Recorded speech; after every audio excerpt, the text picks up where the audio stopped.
અંકલેશ્વર ત્રણ રસ્તા એપીએમસી નજીક વીજ પોલ પર તણખા ઝર્યા હતા. વીજ પોલ પર વીજ વાયર તણખા ભડાકા સાથે સળગતો રહ્યો હતો. વીજ વાયરમાં શોર્ટ સર્કિટ કે અન્ય કારણોસર સળગ્યું હોવાનું સામે આવ્યું હતું. ડીજીવીસીએલ વિભાગને જાણ કરતા તેમના દ્વારા વીજ સપ્લાય બંધ કરી સમારકામ હાથ ધરાયું હતું. અંકલેશ્વર ઔદ્યોગિક વસાહતના ચિતાલી ગામ નજીક આવેલ યોગી એસ્ટેટમાં અનિયમિત વીજ પુરવઠાની સમસ્યા ગંભીર બની છે.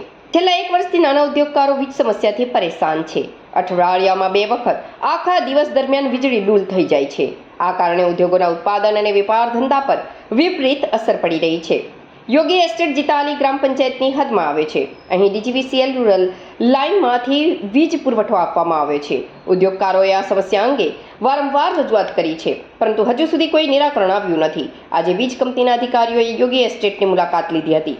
આ દરમિયાન વેપારીઓએ તેમણે રજૂઆત કરી હતી. વેપારીઓએ આ પ્રશ્નનું તાત્કાલિક નિરાકરણ લાવવાની માંગ કરી છે.